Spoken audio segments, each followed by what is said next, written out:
नमस्कार, ये आकाशवाणी शिमला है। अब आप ज्ञान ठाकुर से प्रादेशिक समाचार सुनिए।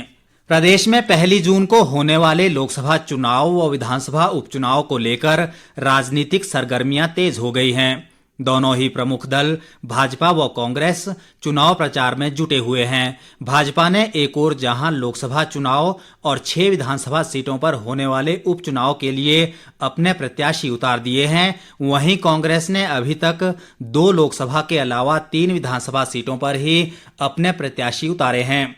कांगड़ा व हमीरपुर संसदीय सीटों पर प्रत्याशियों के नाम तय करने के लिए कांग्रेस पार्टी मंथन कर रही है।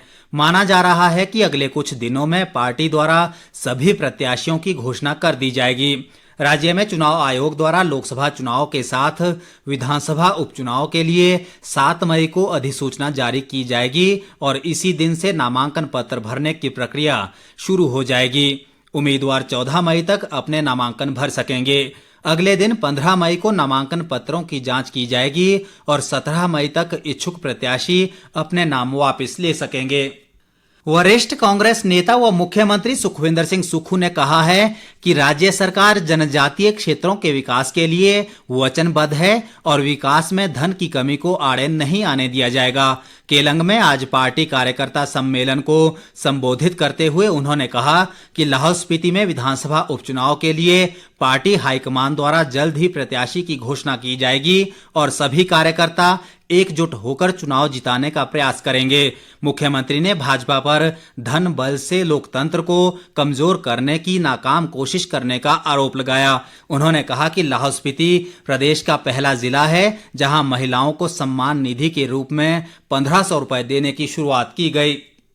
विपक्ष के नेता जयराम ठाकुर ने दावा किया है कि देश में इस समय मोदी लहर चल रही है और जनता नरेंद्र मोदी को लगातार तीसरी बार देश का प्रधानमंत्री बनाना चाहती है। रिकांगपिओ में आज पार्टी के पन्ना प्रमुख सम्मेलन को संबोधित करते हुए उन्होंने कहा कि पिछले 10 वर्ष में मोदी सरकार ने देश के हर क्षेत्र का विकास किया है और सीमावर्ती क्षेत्रों में कई विकास योजनाएं चलाई गई हैं। जयराम ठाकुर ने कहा कि देश में पिछले 10 वर्ष में जो विकास हुआ है वो पिछले 70 वर्षों में नहीं हो पाया है। उन्होंने आरोप लगाया कि प्रदेश की कांग्रेस सरकार ने अपने 15 महीने के कार्यकाल में कोई विकास कार्य नहीं किया है और पूर्व भाजपा सरकार द्वारा चलाई जा रही योजनाएं भी बंद कर दी है। विपक्ष के नेता ने कहा कि कांग्रेस ने 1 लाख नौकरियां देने का वायदा किया था, लेकिन अभी तक एक भी सरकारी नौकरी नहीं दी है।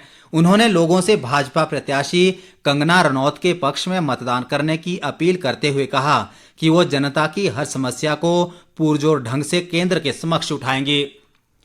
वरिष्ठ कांग्रेस नेता व शिक्षा मंत्री रोहित ठाकुर ने कहा है कि पिछले 1.5 वर्ष में राज्य सरकार द्वारा चलाई गई महत्वाकांक्षी योजनाओं से शिक्षा के क्षेत्र में सुधार आया है। उन्होंने कहा कि पूर्व भाजपा सरकार के कार्यकाल में शिक्षा के मामले में देश भर में हिमाचल की रैंकिंग 18वें स्थान पर पहुंच गई थी, जिसे सुधारने के प्रयास जारी है। रोहित ठाकुर ने कहा कि राज्य सरकार ने इस शैक्षणिक सत्र में प्रदेश के 850 स्कूलों को स्कूल ऑफ एक्सीलेंस के रूप में विकसित करने का निर्णय लिया है और इन स्कूलों में स्मार्ट क्लासरूम और अन्य सुविधाएं शुरू की जाएंगी। शिक्षा मंत्री ने कहा कि प्रदेश के 6000 से अधिक प्राथमिक स्कूलों में प्री नर्सरी कक्षाएं शुरू की गई है। प्रदेश भाजपा अध्यक्ष राजीव बिंदल ने कहा है कि भारत आज विश्व की सबसे मजबूत अर्थव्यवस्था बन रहा है और इसका श्रेय प्रधानमंत्री नरेंद्र मोदी की नीतियों को जाता है। उन्होंने कहा कि भारतीय रिजर्व बैंक द्वारा हाल ही में विदेश मुद्रा भंडार को लेकर आंकड़े जारी किए गए हैं, जिसमें भारत के विदेशी मुद्रा भंडार में लगातार 5वें सप्ताह बढ़ोतरी देखने को मिली है। बिंदल ने कहा कि भाजपा के संकल्प पत्र में वर्ष 2047 तक भारत को विकसित राष्ट्र बनाने की तस्वीर साफ झलकती है।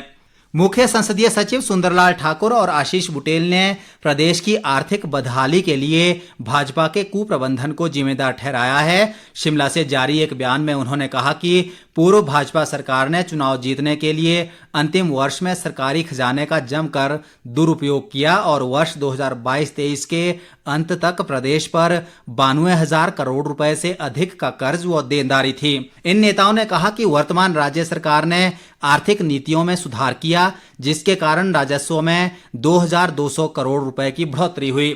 शिमला के चौड़ा मैदान में आज भाजपा शिमला मंडल का पन्ना प्रमुख सम्मेलन आयोजित किया गया। पार्टी प्रवक्ता और विधायक बलवीर वर्मा ने इस मौके पर कार्यकर्ताओं को संबोधित किया। उन्होंने दावा किया कि केंद्र सरकार द्वारा किए गए विकास कार्यों के दम पर भाजपा सभी 67 विधानसभा सीटों पर बढ़त हासिल करेगी और एक बार फिर प्रदेश की चारों लोकसभा सीटों पर पार्टी की प्रचंड जीत होगी। इसके साथ ही ये समाचार बुलेटिन समाप्त हुआ।